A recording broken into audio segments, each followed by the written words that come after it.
Hello, everyone. Today I have the pleasure of speaking with Dan Cole. Dan is a partner at Gowling WLG and is our national practice group leader for Canadian advertising and regulatory law. Welcome, Dan.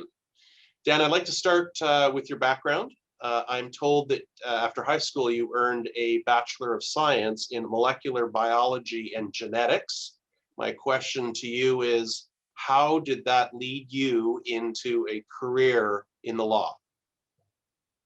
Well, thanks very much, James, and it's great to be here with you today. And it's actually a bit of a funny story. I was all set and ready to go the route of a master's and a PhD after my undergrad, but something didn't feel quite right to me at that time. And so I actually ended up taking a year off after undergrad to think things over. And law had always been something that I was thinking about, but it wasn't until I took that year off and did my research that I actually discovered intellectual property law, realizing very quickly that many before me had combined science and the law. And I have to tell you, at that time, I was pretty sold on the idea. So let's talk about clients for a moment. Many, if not most of our clients have had to adopt to a robust digital and e-commerce platform as a result of the pandemic. How have you and members of your group helped our clients adapt?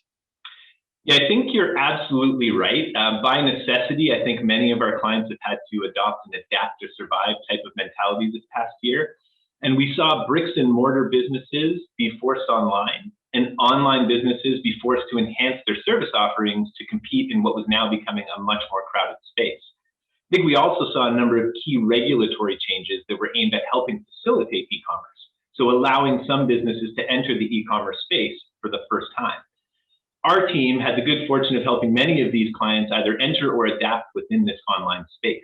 So from compliance with complex consumer protection laws to all the privacy considerations and everything in between, we were able to assist many of our clients as they tried to navigate this new reality. What innovations have you and the practice group adopted to help serve clients?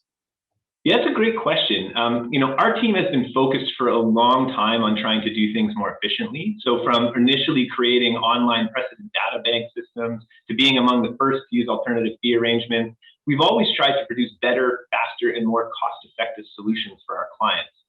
Recently, however, this all came to a head with our practical promotions tool.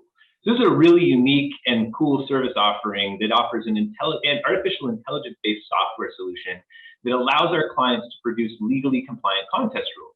So in short, our clients enter information and this tool spits out the result of a set of compliant rules. Interestingly, and just recently, we were actually engaged to develop even more AI-based software solutions. So I think it's very fair to say that this way of practicing law isn't going anywhere. What do you see as the major trends or regulatory risks that exist now or that are coming in the advertising world? Yeah, to me, the biggest and most important consideration here, I think, will be a heightened sense of consumer protection. But as this world moves online now, I think what we're seeing is more and more vulnerable populations participate in e-commerce, which I suspect is going to lead the regulators to focus enforcement in this area. So from e-commerce law to deceptive marketing practices, I really feel we're going to see a significant focus on protecting consumers. It's been exactly 1 year since the WHO declared the pandemic.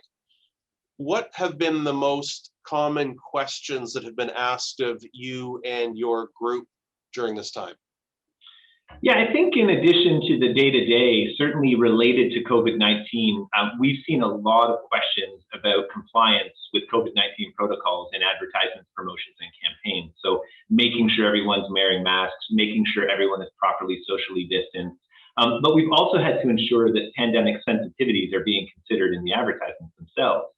So I think for me, the marketing world has done a really good job of continuing on during the pandemic, but to suffice it to say, there are just newer and more nuanced considerations that now need to be properly factored in to help ensure compliance. I think the most important and common discussions I've been having are those on a human level.